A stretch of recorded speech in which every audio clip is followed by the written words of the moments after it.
Thank you, Uncle Chuck. Well, thank you very much for inviting me again to this meeting. I'm not, obviously, English is not my first language, so I will support my presentation with some PowerPoint slides.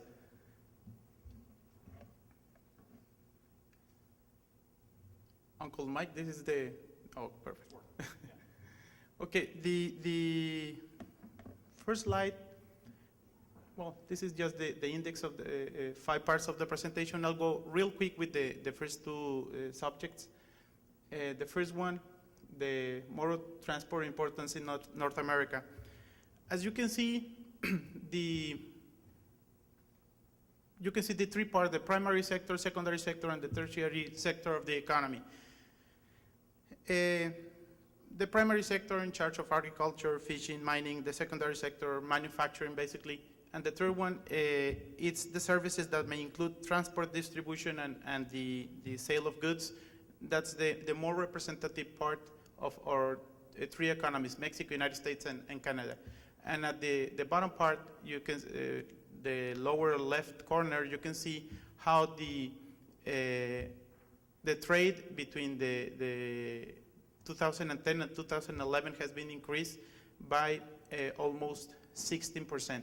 So, as I mentioned, I think in New Brunswick presentation, I'm well convinced that we should see the North America part as a whole, so we can compete with other economies like China and like the European Union. So this is one of the most important things for us to see the challenges and opportunities to see the North America in the same umbrella. This is a more detailed slide about the ports of entry on the cross-border trucking in North America, the United States and the Canada border, the ones on the top, and at the bottom, the ones between the Mexico and the United States. If you see from the ports of entry between Mexico and the United States, those are the 10 most important ports of entry, and 6 of those 10 are in Texas, and they represent approximately 75% of all the flow of goods that go through Texas. I'll explain why this is important in a couple of more slides, but the flow of goods between Canada, Mexico, and the United States, obviously there are many modes of transportation, sea, air, and land, and you can use a railroad or you can use trucks, but it's we should see the whole North America area and look for the competitiveness of the whole region as one. If you can see this statistic shows, as I mentioned before, 6 out of the 10 most important points of entry between the United States and Mexico are in Texas. And the most important point of entry of those 10 is the Nuevo Laredo 3 International Bridge.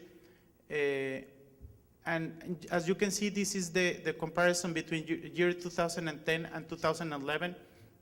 And sometimes for countries, it's complicated to have statistics regarding the flow of goods in the country. If you need to do or to measure the number of tons that are being moved in a whole country, you should do a study, you should do some surveys and different types of methods. But this has helped us to look daily at the cross-border trucks that go and come into the United States. And he and Bill have done bungee jumping. And I don't think that's ever going to happen again. Kind of like lightning, okay? It just strikes once. Come on up, Bart. Come on over, it's your turn.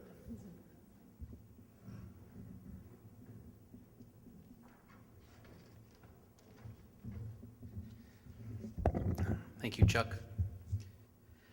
Good afternoon, ladies and gentlemen. It really is a pleasure for me to be here today in the company of such a distinguished panel.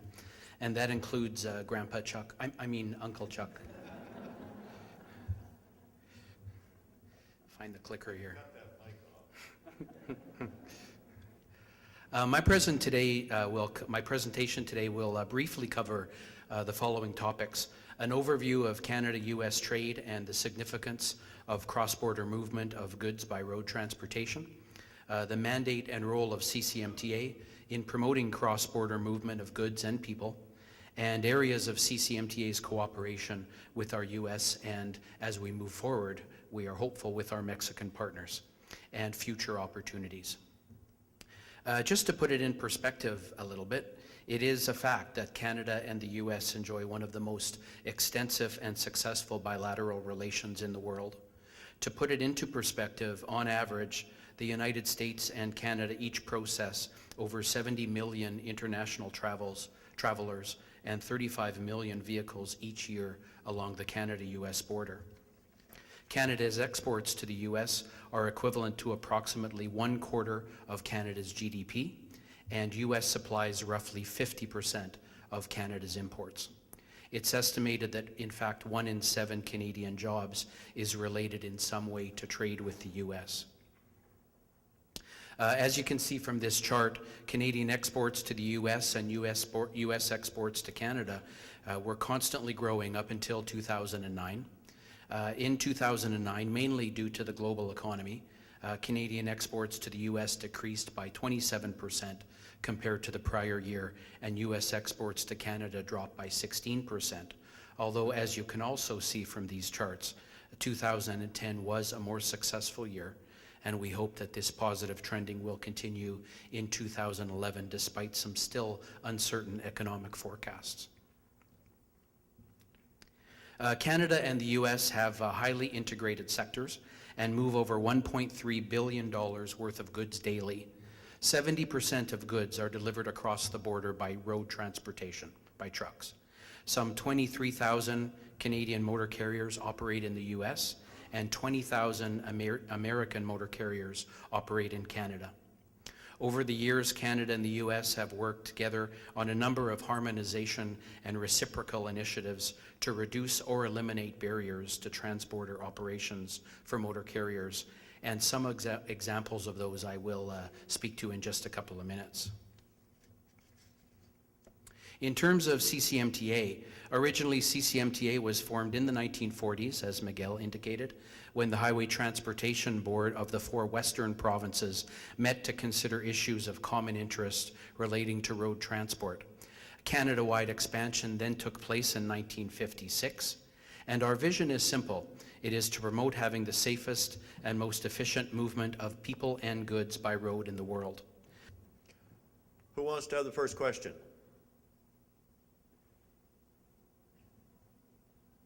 I'm looking for hands and I can't see them, but I've got 3 stars, no, two real bright ones looking at me here, so I can't see much. Mike?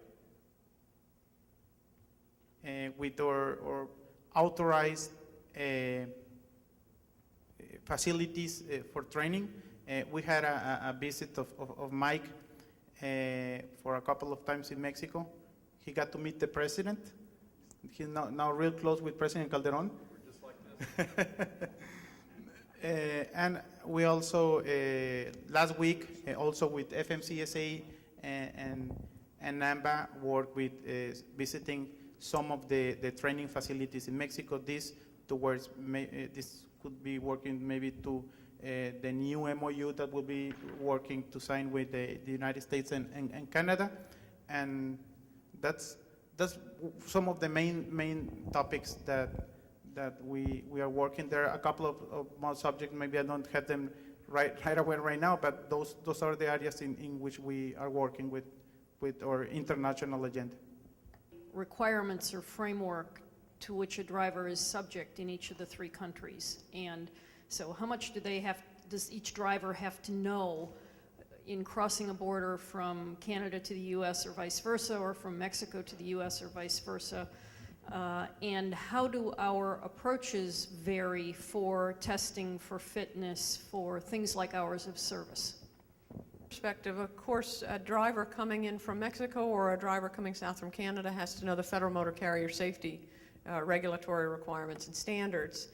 which have, I think between the U.S. and Canada, again, there's some slight differences in terms of the complexity. From Mexico's perspective, I think in our work and examining our joint regulations as we move towards the long-haul cross-border program, Miguel had already initiated some changes in your just equipment safety regulations that are closer to some of the North American standards that the U.S. Was jurisdictional representation in the development of those standards, as well as representation from related industry and from Transport Canada representing the federal government as well. As has been indicated, I think there are subtle differences. I know there are subtle differences, some more noticeable than others. With respect to the National Safety Code standards versus equivalent standards in the U.S. and likely in Mexico as well.